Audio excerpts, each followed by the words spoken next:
Today, we're diving into one of the most massive naval battles in history, a true clash of empires, of faiths, and of technology that was supposed to change the Mediterranean forever. But as you'll see, its real legacy is a lot more complicated than you might think. So picture this, it's 1571. Out on the Ionian Sea, two absolutely colossal fleets are bearing down on each other.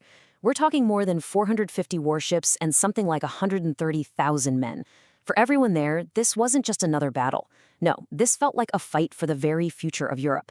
And to really get why, we need to talk about the one power that forced this whole epic confrontation to happen. You see, for the better part of a century, one empire had been on this relentless march, just gobbling up territory, and it really seemed like nothing and no one could stand in its way. And you really have to understand, the fear across Europe at this time was, well, it was palpable. The Ottoman Empire, especially under rulers like Suleiman the Magnificent, wasn't just some rival power. To many, it felt like this unstoppable force of nature.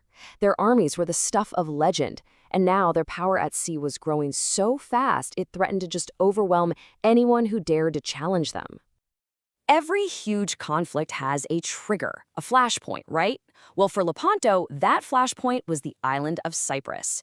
It was a prized possession of the Republic of Venice, and it became the target of a full-scale Ottoman invasion.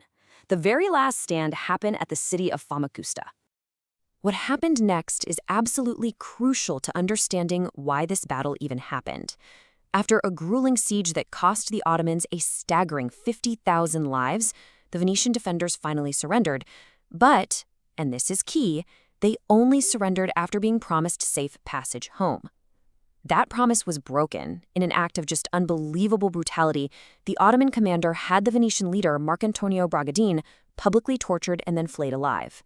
News of this atrocity spread like wildfire, and it was the final spark that galvanized a horrified Europe into action. So, this single act of barbarity led to the creation of one of the most unlikely alliances of the entire era. Put together by Pope Pius V, the Holy League was basically a who's who of Catholic sea powers. But here's the thing you gotta remember. These states were often bitter rivals. I mean, the Spanish and the Venetians, they had totally different ambitions in the Mediterranean. The fact that they managed to unite at all just shows you how seriously they took the Ottoman threat. Now, if we look at the numbers, a really interesting story emerges. The Ottomans had more ships, okay, and slightly more men. But look, just look at the number of guns. The Holy League had more than double the firepower. And crucially, they brought along 6 of these new superweapons called galleasses. Think of them as massive floating fortresses bristling with cannons. This technological edge, well, it would prove to be absolutely decisive. So, the stage was set. On one side, you have the brand new banner of the Holy League, blessed by the Pope, a symbol of this fragile, newfound unity. And on the other, the veteran Ottoman fleet, confident, experienced, and for decades, seemingly invincible. Right before the fighting started, the Ottoman commander, Ali Pasha, made this promise to the thousands of Christian slaves who were chained to the oars in his ships. It's a really fascinating glimpse into the makeup of his forces. Their power was literally fueled by the very people they'd conquered. And then, in stark contrast, you have the commander of the Holy League, the young, charismatic John of Austria. He offered his men no promises, just this one grim warning. The stakes were absolute, and everyone knew it. The battle itself, it's been described as less of a traditional naval fight and more like a massive infantry battle happening on hundreds of floating platforms. At dawn, the two fleets stretched for miles across the Gulf of Patras. It must have been an incredible sight, a sea of oars, sails, and banners.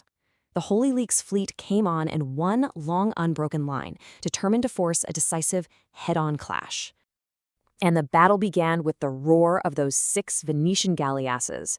They were positioned out in front of the main line, and they just unleashed this devastating barrage that tore through the Ottoman front ranks, sowing chaos and confusion before the real hand-to-hand fighting even began. At the very heart of all this chaos, the 2 flagships found each other.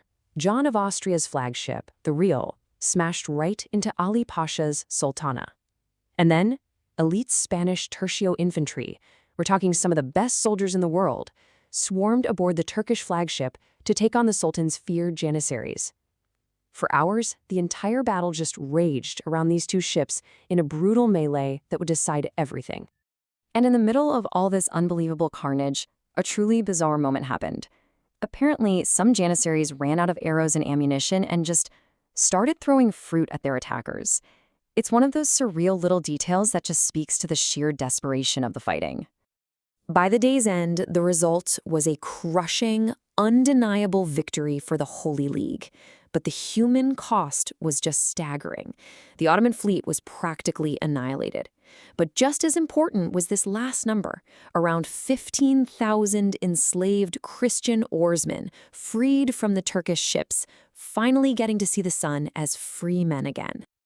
So, while the battle was a decisive tactical win, its strategic aftermath was way more complicated than the wild celebrations breaking out all over Europe might suggest.